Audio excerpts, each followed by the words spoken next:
Palavra da Verdade, com Hernandes Dias Lopes. Boa tarde a todas as irmãs, aos irmãos queridos que estão aqui, boa tarde. Deus abençoe sua vida também que está nos acompanhando. Abra sua Bíblia comigo, por gentileza. Livro do profeta Ezequiel. Profeta Ezequiel. Capítulo 22.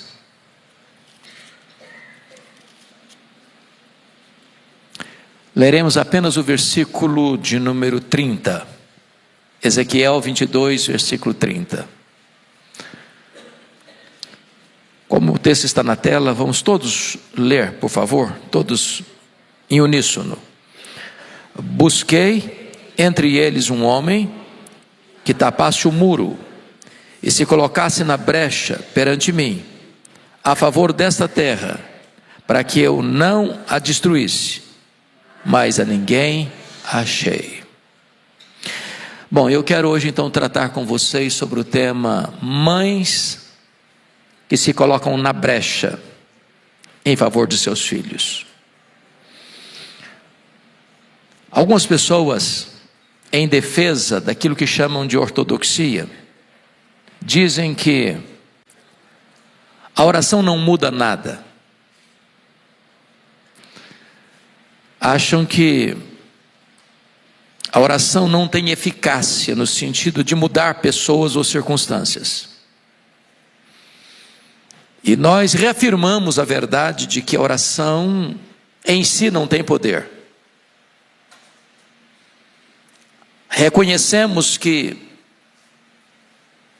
a oração não é poderosa,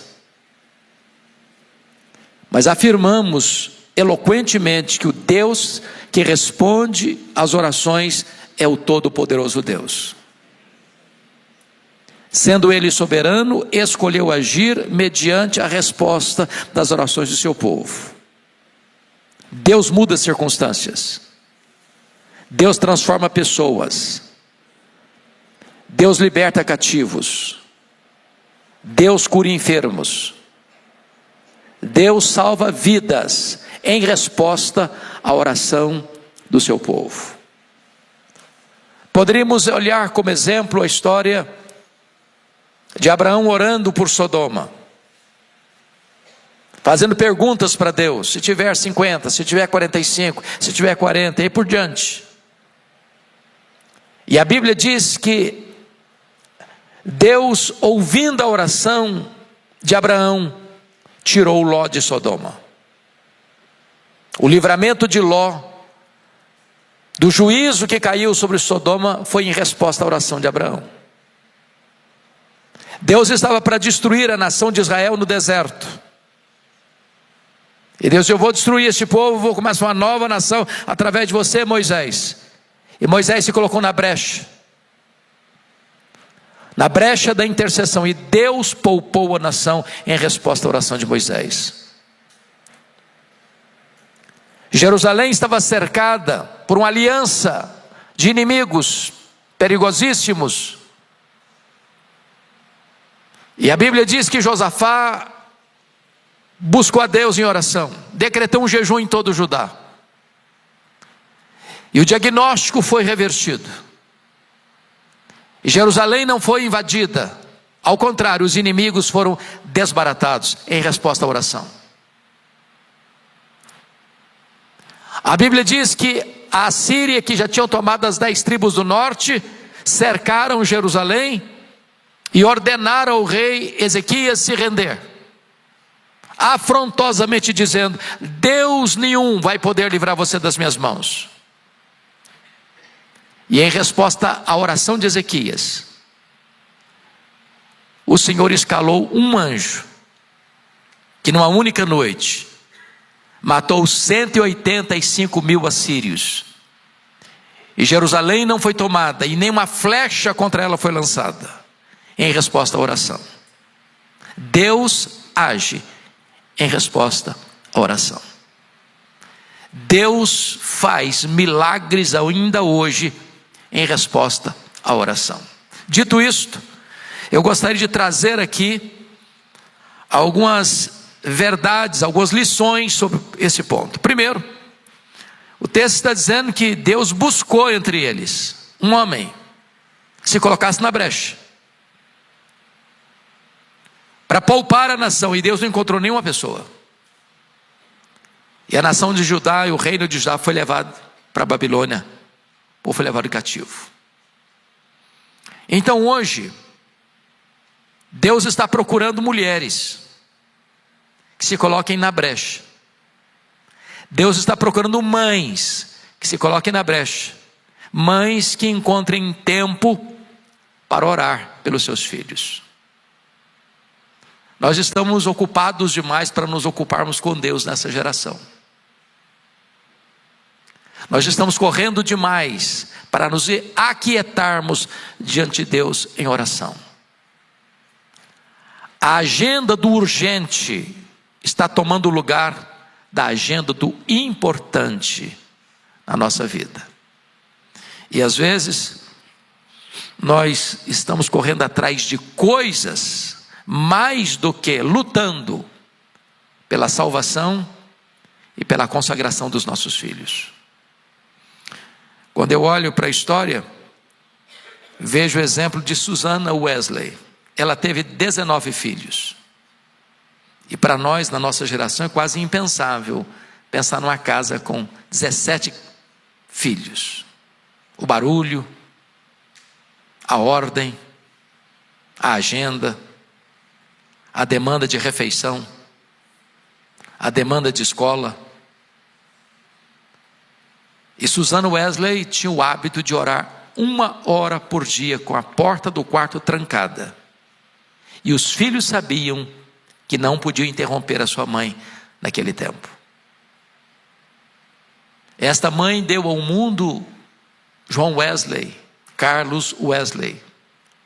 E ela influenciou seu filho Wesley até o final da sua vida, escrevendo cartas para ele, orientando-o espiritualmente. Eu não sei quão ocupado é você.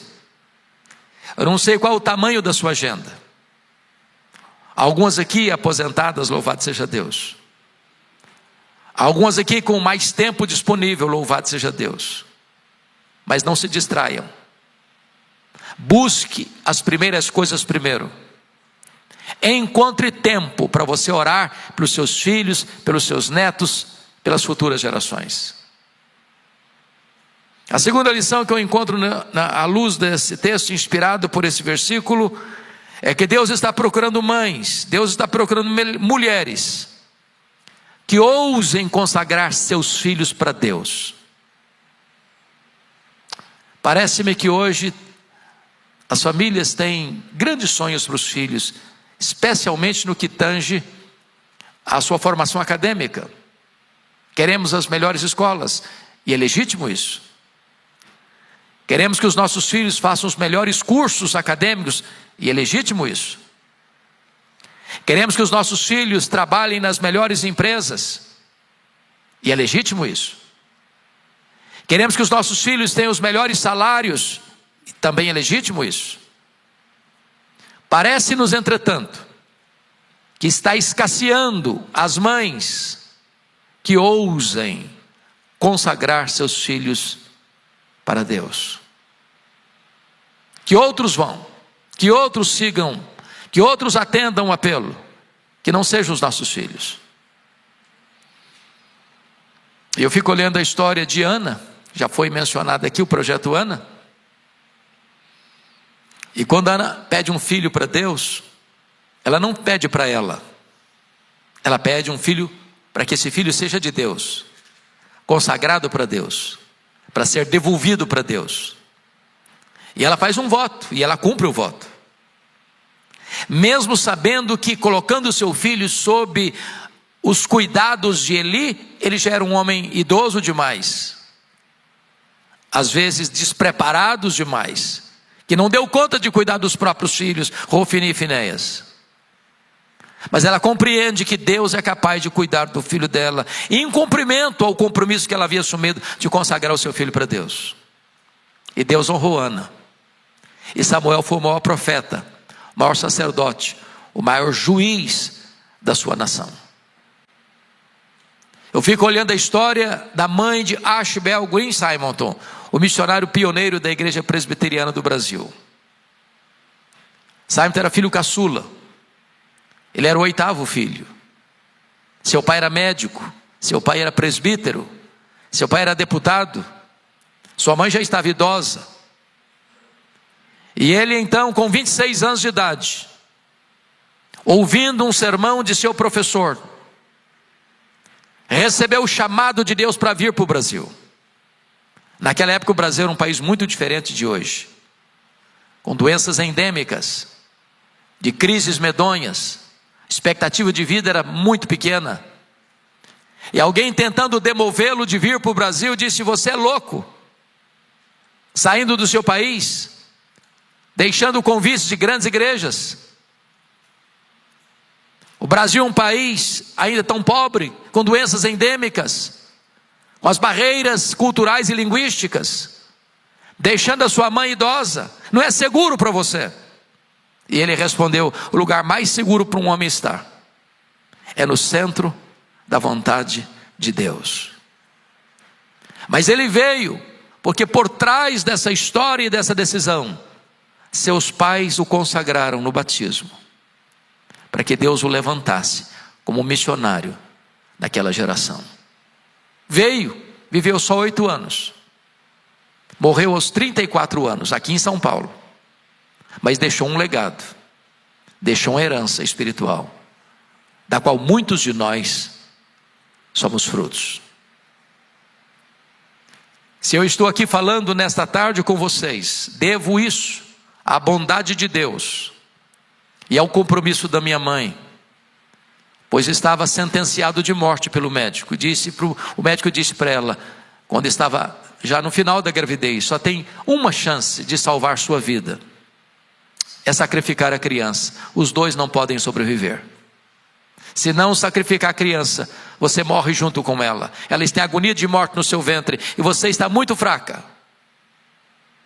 E a minha mãe tomou uma outra decisão e disse: eu não desisto desse filho, eu não abro mão desse filho, eu estou pronta a morrer com ele, eu estou pronta a morrer por ele, mas eu não desisto dele. E ela fez um voto para Deus então, que se Deus preservasse a vida dela, se Deus preservasse a minha vida, ela me consagraria para ser um pastor. Deus ouviu a oração da minha mãe e eu nasci. E no tempo oportuno de Deus, Ele me chamou para o ministério. Eu quero dizer para você que Deus está procurando mães que ousem consagrar os seus filhos para Deus. Mas em terceiro lugar, Deus está procurando mulheres, Deus está procurando mães que não desistam jamais de orar por um milagre na vida dos filhos. Talvez você que veio aqui hoje tenha uma causa urgente, talvez você tenha uma luta dramática, talvez você tenha uma necessidade pontual na vida de um filho ou de uma filha pontualmente, e você reconhece que só Deus pode fazer esse milagre, só Deus pode quebrar alguns nós, só Deus pode romper algumas correntes, só Deus pode libertar de alguns hábitos, de alguns vícios, de algumas situações que humanamente não tem saída, pois Deus é poderoso para fazer isso. Eu fico olhando a história de Mônica. Mônica foi mãe de Aurélio Agostinho. Agostinho era um homem muito culto, professor de oratória, mas um homem devasso. E ela orou por ele 30 anos, sem esmorecer. E ao fim de 3 décadas de oração, Deus transforma a vida de Aurélio Agostinho. E mais tarde, Ambrósio disse o seguinte: é impossível que um filho de tantas lágrimas se perca. E Aurélio Agostinho vai se tornar o maior expoente da igreja no 4º e no 5º século da história do cristianismo. Ele foi a fonte onde foram beber Lutero, Calvino e os reformadores, fruto da oração da sua mãe Mônica. Eu fico olhando a história da mulher Ciro Fenícia. Sua filha estava horrivelmente endemoniada. Aquela mulher era estrangeira. Ela morava numa terra pagã, de muitos deuses, de muitos ídolos, de muitas crendices. Não encontrou saída e nem solução para sua filha em nenhuma daquelas divindades.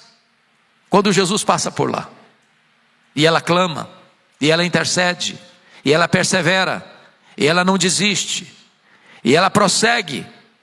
E Jesus então disse: mulher, grande é a tua fé, seja feita conforme a tua fé. E a filha dela foi liberta.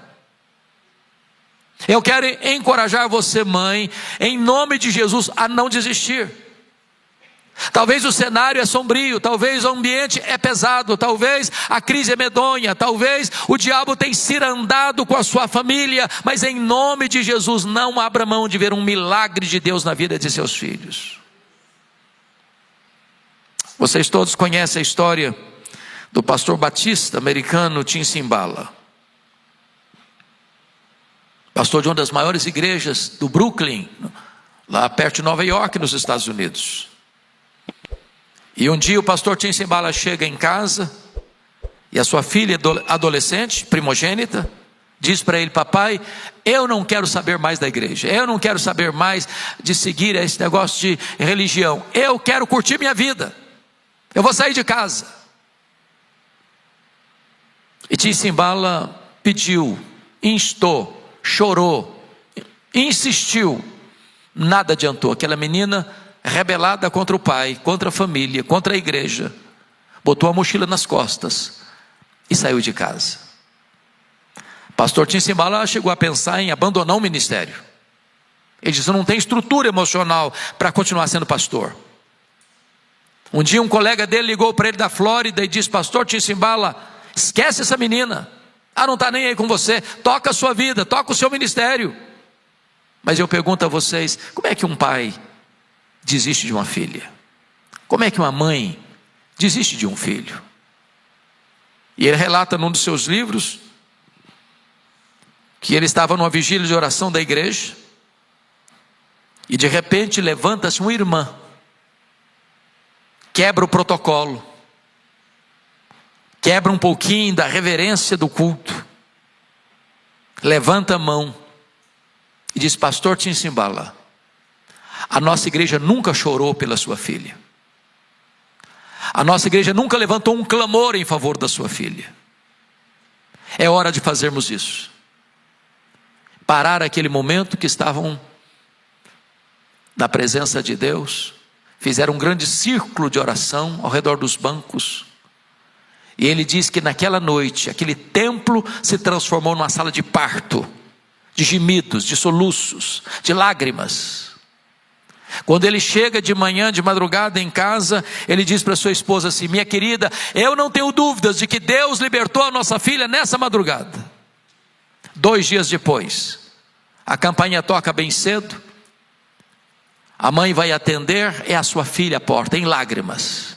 Ela entra casa dentro, vai ao quarto onde estava seu pai, agarra nas suas pernas e diz: papai, me conte o que aconteceu há 2 dias de madrugada.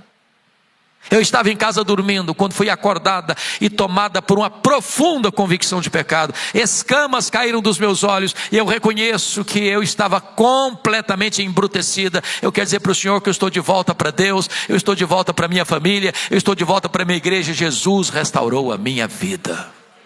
Não desista de ver um milagre de Deus na vida de seus filhos. Mas, em quarto lugar, Deus está procurando mães, Deus está procurando mulheres que estejam prontas a se sacrificar para ver os seus filhos na presença de Deus. Talvez nós não temos lutado, como diz a Bíblia, o autor aos Hebreus, até o sangue. Talvez nós não temos entrado nesta brecha com todas as forças da nossa alma. Talvez ainda nós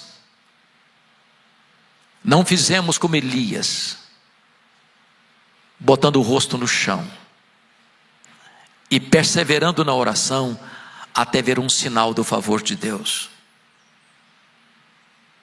Eu quero encorajar você, mãe, se preciso for, a dar sua última gota de sangue para ver seus filhos salvos. Talvez uma das histórias mais belas do cristianismo na história é a história dos valdenses, que começa no século XII, lá em Lyon, na França. Os valdenses foram irmãos, diríamos nós, reformados, 400 anos antes da reforma protestante. Nenhuma geração de crentes sofreu tanta perseguição na história como os valdenses. Houve uma Páscoa chamada Páscoa de Piemonte, 1655, quando o Conde de Saboia ordena um massacre indescritível aos valdenses em Turim, na Itália. Foram degolados, rasgaram o ventre das mulheres grávidas, batiam com feto no rosto delas, amputaram mãos e pernas, cravaram crianças na parede, um banho de sangue. Muitos conseguiram escapar, fugindo pelas montanhas geladas dos Alpes italianos, chegando até Genebra, buscando abrigo nos protestantes. Mas eles retornaram. E está lá na parede do púlpito uma frase que gravaram, servindo de lema para a vida deles: retornamos à nossa terra e prometemos lutar pela nossa fé até a nossa última gota de sangue. Que você jamais desista de ver um milagre de Deus.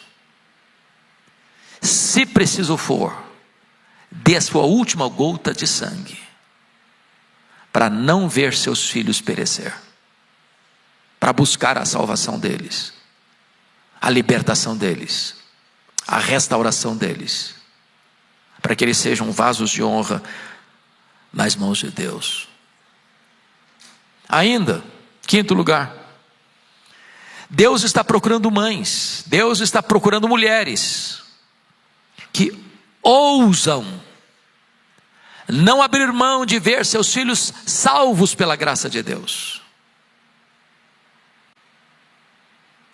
Hoje, às vezes nos contentamos apenas com as vitórias materiais. Ficamos orgulhosos de ter nossos filhos nas melhores escolas, fazendo os melhores cursos, alcançando as melhores vitórias no mundo acadêmico. Mas eu fico observando a Bíblia e perguntando: meu Deus, na época de Noé, onde as pessoas compravam, vendiam, casavam e davam-se em casamento, é uma grande vitória comprar e vender. Quem não se alegra de ver seu filho comprando o seu primeiro carro, comprando o seu primeiro apartamento? Que vitória! Lá, na época diluviana, as coisas estavam acontecendo assim. Que alegria ver um filho se casando, uma filha se casando, casavam e davam-se em casamento. Eles celebravam essas vitórias, até o dia que o dilúvio chegou,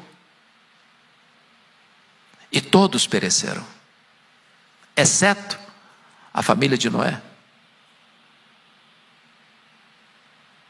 Que você nunca, nunca, nunca desista de ver seus filhos salvos pela graça de Deus. Eu fico imaginando o povo que saiu do Egito. Deus disse o seguinte, que cada casa tinha que ter um cordeiro sacrificado e o sangue colocado no batente das portas. Os primogênitos não foram poupados da morte porque eram israelitas. Não foi por isso. Os primogênitos não foram libertados ou poupados da morte porque eram melhores e mais virtuosos do que os primogênitos egípcios. Não foi por causa disso. Eles foram poupados por causa do sangue do cordeiro, aplicado no batente das portas. A não ser que os nossos filhos estejam debaixo do sangue do cordeiro, nós não devemos descansar. Queremos vê-los salvos pela graça de Deus. Mas me permita só mais um ponto. Deus está procurando mães. Deus está procurando mulheres que coloquem o ninho de seus filhos nas alturas, longe dos predadores.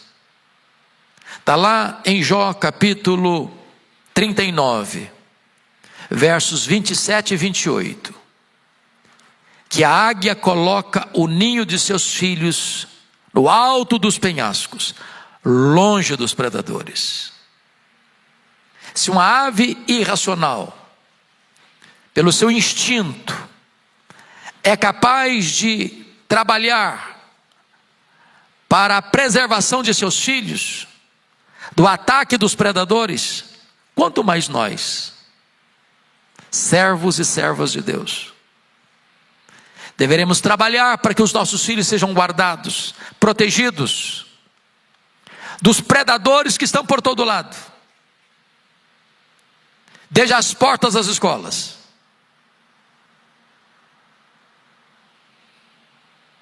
Essa semana vi uma das cenas mais deprimentes para mim, de observar que uma das mais nobres e conceituadas universidades do Brasil, alguém entrou lá e filmou cenas tristes, deploráveis, drogas, prostituição, mazelas. Os predadores estão por todos os lados. Cabe-nos colocar o ninho dos nossos filhos lá no alto, longe dos predadores, protegê-los, guardá-los, acompanhando-os mais de perto, sabendo onde vão, com quem vão, a hora que vão, a hora que chegam, o que fazem, com quem andam. Sejamos como a águia, que protege os seus filhos.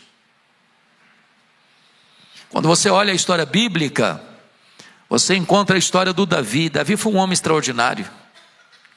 Se você lê o livro dos reis, Davi foi o padrão bíblico para os reis piedosos.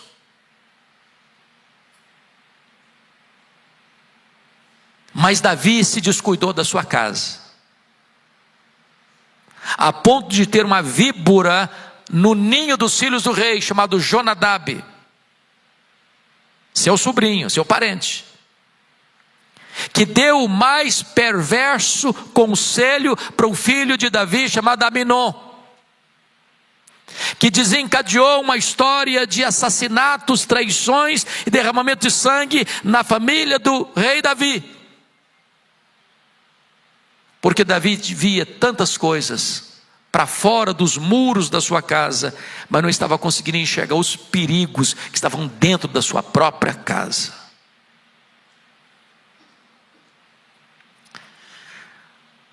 Mas está escrito também, lá em Deuteronômio, capítulo 32, versículo 11, que como a águia desperta sua ninhada e voeja sobre os seus filhotes, estende as asas e tomando-os, os leva sobre elas. A águia, além de guardar os seus filhos no alto dos penhascos, a águia também tira os filhos do ninho, na hora que eles precisam assumir a própria vida. Eu não sei se você conhece famílias, onde cada filho que casa, estica mais um pouquinho a casa, e vai se formando um clã.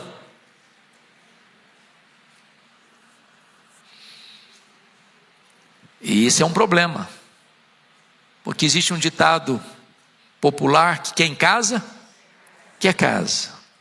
É melhor morar em meia água depois de casado do que morar numa mansão com os pais.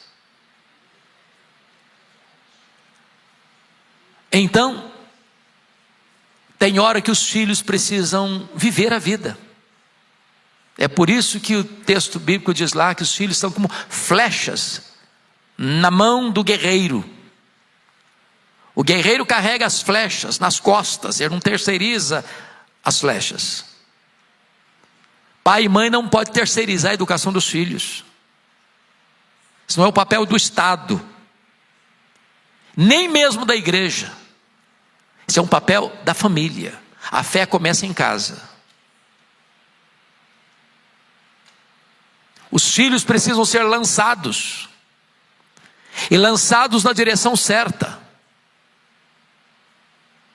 Precisam ser preparados para a vida. É isso que a águia faz.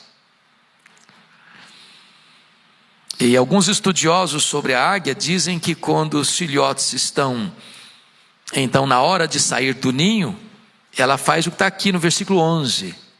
Ela fica voando sobre o ninho, dizendo para os filhotes: olha para mim, observa o meu exemplo, faça a mesma coisa. Mas diz os entendidos dos estudiosos da águia que quando o filhote, acostumado com o ninho cálido, quentinho, macio, não quer sair do ninho, ela vai lá e tira a penugem e deixa os espetos. Tem hora que a única linguagem que os filhos vão entender é a linguagem da disciplina. Os dois extremos são perigosos. Bajular filho demais, você cria filho mimado. Não dá afeto e só dá palavra dura, cria um filho revoltado. Tempere encorajamento com disciplina. Mas dizem ainda os entendidos que quando o filho não quer nem atender a voz da disciplina, a águia vai lá e tira o filhote do ninho e joga no espaço. Ele que nunca voou, não sabe voar, sai dando cambalhotas. Mas antes que o filho se arrebente no chão, ela pega-o, segura com as suas asas, leva lá para cima e joga de novo. Faz isso 1, 2, 5, 10 vezes, até que o filhote aprende a voar sozinho. Em outras palavras, a lei da águia é: meu filho é meu discípulo. Eu não desisto dele. Eu não abro mão da vida dele. Estou falando para mães, estou falando para avós, estou falando talvez para algumas bisavós, estou falando para pais, estou falando para avós, estou falando para futuros pais, estou falando para gente que precisa educar os filhos, como diz Agostinho de Hipona, 20 anos antes deles nascerem. Todos nós temos essa responsabilidade de nos colocarmos na brecha em favor dos nossos filhos e das futuras gerações, para que Deus poupe a nossa vida, a nossa casa, a nossa igreja, a nossa nação. Vamos ficar em pé e vamos orar. Deus amado, receba nossa gratidão nesta tarde, pelo privilégio que temos de abrirmos a Tua palavra, de recebermos dela a instrução. Agora rogamos-te, ó Deus, que Tu nos ajudes a não sermos remissos, lerdos, a não sermos negligentes na intercessão em favor da nossa casa, da nossa família e das futuras gerações.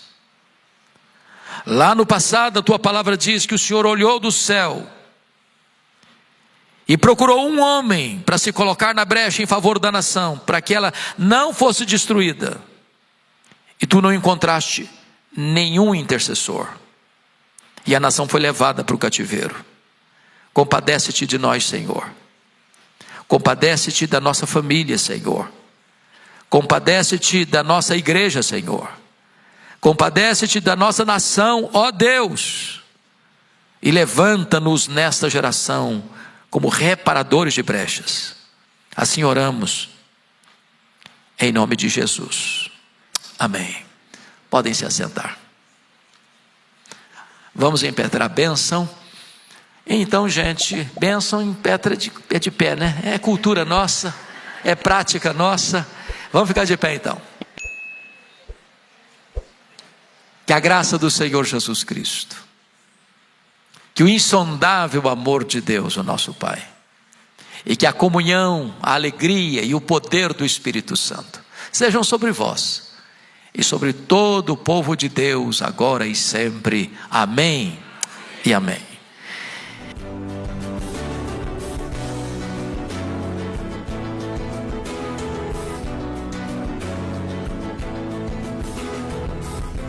Palavra da Verdade, com Hernandes Dias Lopes.